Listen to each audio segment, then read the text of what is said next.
This is Inside Indiana Business Radio on Demand for the morning of January 13th, 2023. I'm Wes Mills. Upset with what they say is the excessive cost of health care in Indiana, House Republicans want to levy fines against hospitals that charge more than 260% of what Medicare reimburses for services. House Bill 1004 would impose fines for excessive prices. Under the bill, all not-for-profit hospitals would disclose each year to the Indiana Department of Insurance the average price it charges for each health care service and all of its patient service revenue for the preceding year. The Stark County Economic Development Foundation is looking to boost accommodations for travelers with a new hotel in Knox, the county seat with a population of 3,500 people. The foundation is looking for investors for a 50 to 60 room mid-scale building along US 35 on the city's south side. The closest hotels are at least a half hour away in La Porte.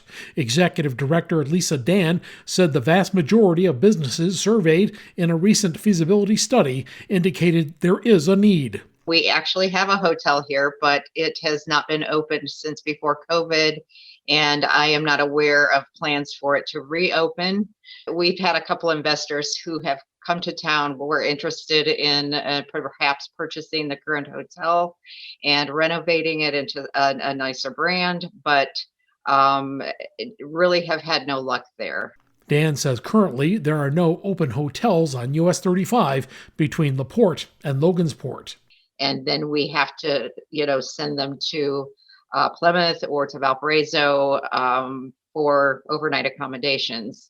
That's not real cool in my opinion. So that was one of the things we just, the mayor's doing so many things in the park in the summertime with sporting tournaments and that bring families in on the weekends. We of course have Bass Lake, we have Coons Lake, we have so many outdoor amenities with the trails.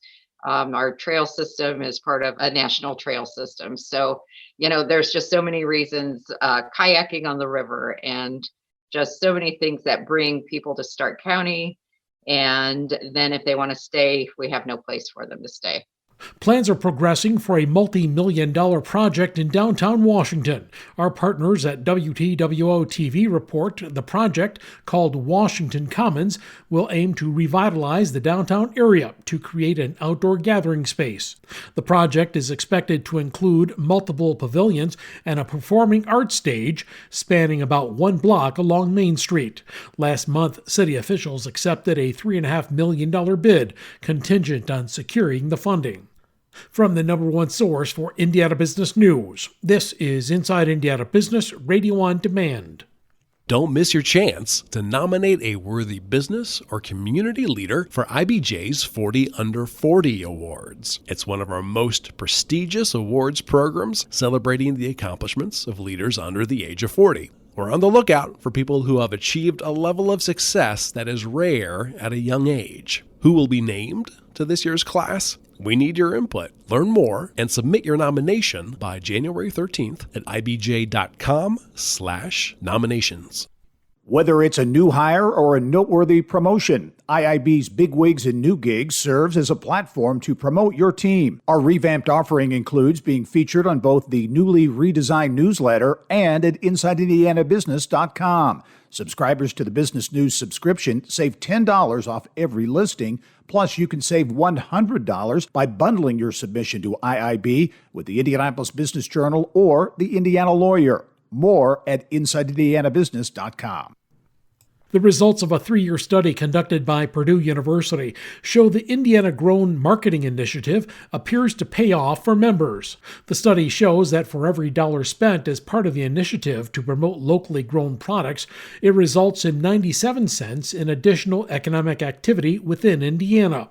Indiana Grown is a program developed by the Indiana State Department of Agriculture to promote locally grown products and to encourage consumers to buy local foods and goods. The Indiana Gaming Commission says Hoosiers bet more than $4.4 billion on sports in 2022, a state record in a single year. However, gaming analysts are predicting that amount will drop to $4.1 billion this year. They say all of Indiana's neighboring states now offer legal sports betting other than Kentucky.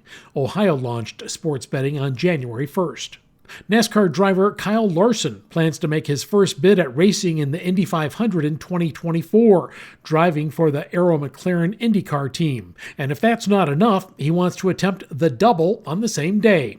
After completing the Indy race, he would immediately fly out to drive in the Coca-Cola 600 in Charlotte. Only 4 other drivers have attempted the feat. Big Ten Conference Commissioner Kevin Warren is leaving his job to become the president and CEO of the Chicago Bears. Warren will replace outgoing president and CEO Ted Phillips, who announced in September that he would retire after the season. Warren was hired by the Big Ten in 2019. He led the conference through its expansion to include the University of Southern California and UCLA beginning in 2024. Before arriving at the Big Ten, Warren was Chief Operating Officer for the Minnesota Vikings. I'm Wes Mills, Inside Indiana Business, Radio on Demand.